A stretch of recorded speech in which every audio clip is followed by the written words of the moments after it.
Hey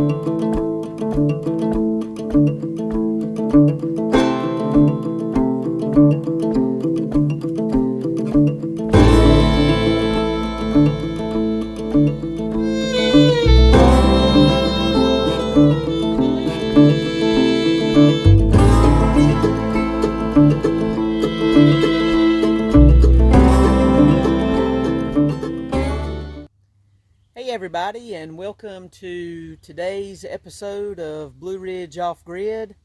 It is a beautiful sunny day, not a cloud in the sky hardly. Here in the North Carolina mountains we have a nice breeze, and it feels absolutely wonderful here. It's not hot, it's not humid, it's just perfect. But at any rate, wanted to give you a quick episode today and tell you a little bit about my story. I went to Harbor Freight earlier just to check on a few things and to pick up a few batteries. And while I was there, the manager of Harbor Freight, our local Harbor Freight store, he asked me some questions about solar. And I don't know how we got started on that conversation, but Harbor Freight does sell solar panels, and they do sell some solar devices, operated devices like outdoor lights and that sort of thing. So I had told him that I lived off-grid, and he needed help understanding how off-grid power works. And so I spent a good portion of my day in Harbor Freight discussing that with the manager and explaining it to him so he can help his customers. He told me that he had a lot of customers with a lot of questions about solar energy and about off-grid living, and he just wanted to be able to help them better. And I thought that was awesome, and that was great. So I took the time to help him. He also told me that his daughter, who had recently graduated from the University of North Carolina at Chapel Hill, also wanted to live off-grid. So everywhere I go, I'm finding more and more young people, or younger people. I'm still young, but younger people who are interested in living off-grid and living this type of lifestyle, which is wonderful, by the way. It's quite fascinating to see so many people interested in off-grid living and off-grid lifestyle. It is a very healthy lifestyle, I will tell you that. I don't have a worry in the world. I just love it. I don't have to worry about the grid going down, that sort of thing. I make and harvest my own power. I do not sell any of that back to the grid. It's just a fascinating lifestyle, and I'm glad that more and more people are exploring it and trying to educate themselves about it. It is a great lifestyle. It is easily attainable. It is affordable, more affordable than you think it is. Don't go through your power company to figure this out. Your power company is going to harvest power from you at your expense. So remember that going forward. At any rate, we're going to discuss a few items today that you need to have laying around your house. I still keep these items, even though I live off-grid now. I still have them here up in the mountains of North Carolina, and I'm going to show you some items that when I was living on the grid that I kept available just in case something happened. After all, you never know. We've got NATO games coming up this coming weekend, or this coming week on Monday. Those NATO training exercises begin over in Europe, where we have a lot going on, and I don't think I need to touch base on that. You guys know what's going on over there. So just in case, you never know, we're going to look and see what's in my bag. We'll be right back. So for those of you who have sent messages inquiring whether or not I still keep an emergency bag on hand even though I live off-grid, the answer is yes. I carry this bag with me wherever I go. If I travel, it goes back and forth to work with me on a daily basis. It goes everywhere I go, and it's a good thing to have with you at all times. So today we're going to go over what's in my bag. I had a lot of folks, they've asked me that question. Even though you live off-grid, do you still carry a bag? And for folks who are new to off-grid living and new to this lifestyle, this typically is called a bug out bag. A lot of folks call it a bug out bag, but for me, it is just my emergency bag that travels with me, like I said, wherever I go, even as my Newt is going back and forth to work every day, and Ashton's, he's sniffing it. He's got to, told you he has to get in video every day. Tell everybody, hey. So we're going to explore what's in the emergency bag. So I'll be right back as soon as I get him out of the way. So some of the things that are in my bug out bag or in my emergency bag, and I'm trying to keep Ashton back. He's very curious tonight for some reason, is I keep a good knife, which is on the outside of my bag. It goes in this sheath here. But I like knives that have serrated edge. They have the serrated edge, the fine edge, and then they have the saw in the top. Just in case you have to make a campfire to stay warm with, I do suggest getting a knife that has serrated, a smooth edge, and then also the saw in the top of it, just in case you have to make a campfire somewhere. Another item that I keep on hand is I keep a Sawyer Mini water filtration device. And this is a wonderful thing to have if you've never explored Sawyer products. These are awesome gadgets. They make unclean water clean. So you can drink from a mud puddle with one of these, and you're drinking very, very clean water. So one thing that you have to have in an off-grid situation or in an emergency situation is you have to have water. You have to have a lot of water. You cannot live without water. So you can drink from a mud puddle with one of these and make clean, pure drinking water. So everybody should have a mini filter. Now here in my home off-grid, I use a Berkey filtration system. So I use the Berkey water system, and we'll go over that in another video. But for my home application, the Berkey is the way to go. So that's what I use. But if I'm caught somewhere, I'm out, even camping, these are great camping tools here. These are great things to have for camping. I use the Sawyer Mini water filtration systems. I always keep duct tape with me, just in case. I keep clean socks, dry socks. I keep a first aid kit. As you can see, this first aid kit is actually attached to my backpack itself. I keep a boating whistle just in case I need to call for help. I also keep a hatchet, a small hatchet, and one of the most important devices that you can really have if you've never seen one of these, this is a cell phone charger, and it is fully solar. And if you can see the green light is on, that means that it's actually charging as we speak, because I still have sunlight out here. So it has a flashlight on it.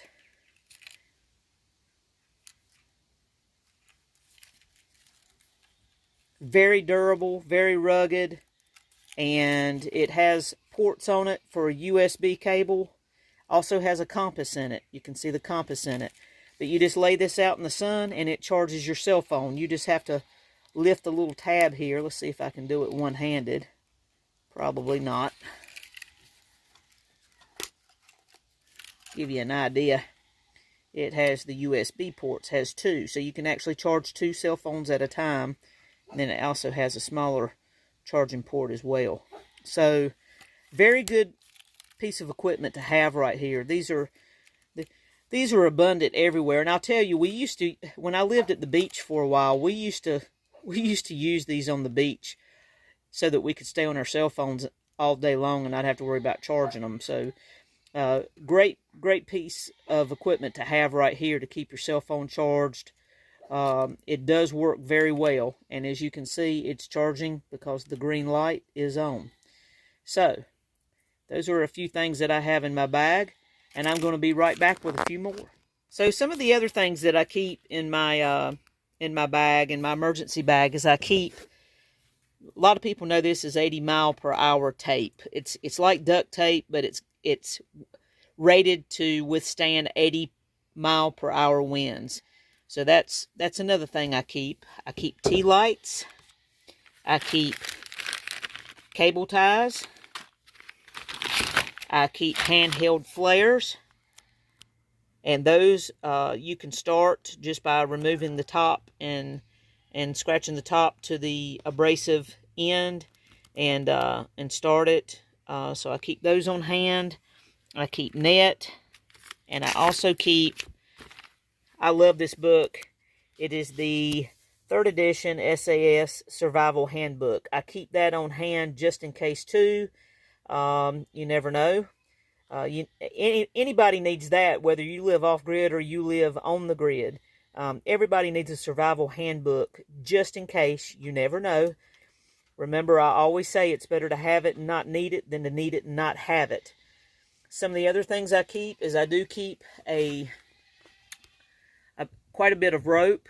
I keep, as you can see, a lighter in there, clean towel, some more lighters, some shims, and we have a lot more to go through, so I'll be right back. Some of the other most important things that you can have, and everybody should have one of these, or several of these, especially if you have a family. You need to have one for every member of your family in your vehicle. This is an emergency survival blanket. It is, as you can see, it is metallic. And these things actually work, and they work extremely well. Extremely well. And they're very cheap, or they were before COVID. I've had these for years. I make sure that I take good care of them, and I keep plenty of extras on hand. But emergency survival blankets are imperative to survival, especially in the cold months, or especially if someone is experiencing shock. So these are a must-have in your bag, in your emergency bag. Very cheap, and like I said, if you're savvy, you can fold these things up and reuse them. So good piece of equipment to have, and a necessity. I categorize it with my first aid kit, but I do keep lots of them in a pocket in my bag, and just in case I run up on an accident and somebody needs help or something, I have them available. So a couple more items that I suggest you have is super glue. And probably a lot of you are saying, what in the heck would I need to keep super glue in an emergency bag for? Well, that super glue is there for a very special reason, and that is if in the event somebody gets a major cut, something that would need stitches. Instead of using stitches, we're going to use super glue to close a wound up. So that's one reason I have it. And then in case something does break, you do have it. So I do keep super glue on hand. And this is a fire starter. It's a flint.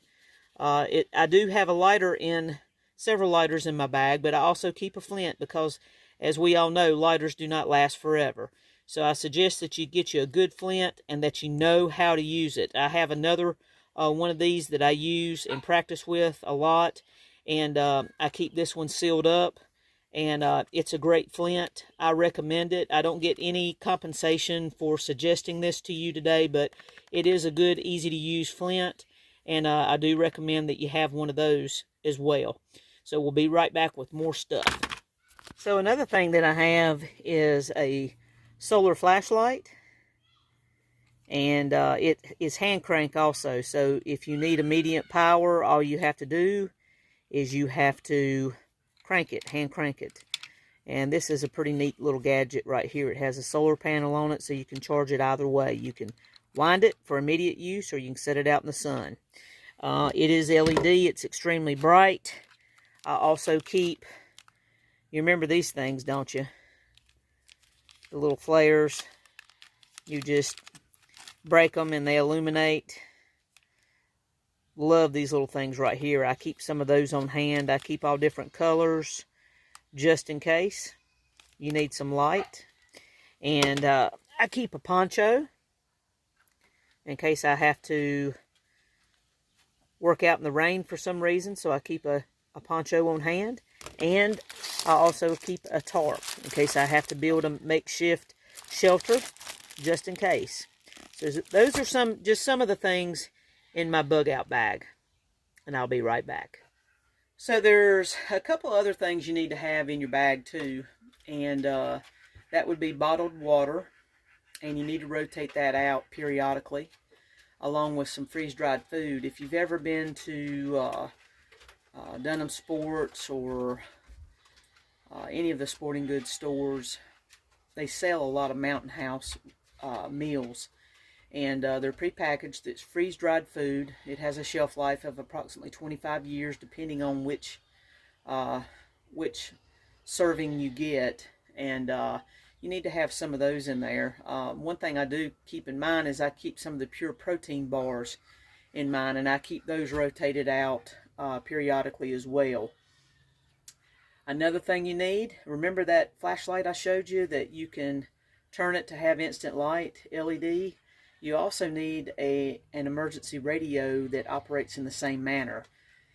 They make emergency radios. I should have gotten mine out. I forgot to get it out to show you, but emergency radios that also have solar panels on them, and they also have a hand crank as well. Everybody should have an emergency radio just in case. I know that we all know that FM and AM are a dying trend, but in all honesty, if in the event we have a major emergency, those bandwidths are going to be extremely important, and you are going to be able to access pertinent information from someone, because there's a lot of people who can transmit on those bandwidths. So make sure that you do have a good emergency radio, and like I said, make sure it has the hand crank feature as well as the solar feature, much like what my flashlight had. I hope this answered a couple of you guys' questions. A lot of people have been asking me about that. Do you still keep a bug out bag, or some folks refer to it as an emergency bag? Yes, I do. And there's a lot more in that emergency bag that we'll go over at a later date, but I wanted to give you an idea of the things that I tote around on a daily basis just in case. So make sure you're taking care of yourself. Make sure you prepare just in case. Remember, it's better to have it and not need it than to need it and not have it. Little advice from somebody who lives off grid and who lives it every single day. Love it. It's a great lifestyle, but I always go prepared just in case. I hope this video today gave you some information that maybe you needed, and I hope all of you are having a wonderful weekend. Hope the Lord is blessing you. And we will see you in another day or so here at Blue Ridge Off Grid. If you would, please give us a thumbs up and like and share our videos at the bottom. And we're grateful that you came and visited us today. And we've got a lot more coming up, a lot to get excited about.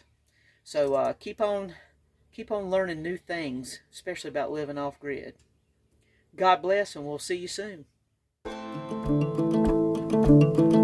Thank you.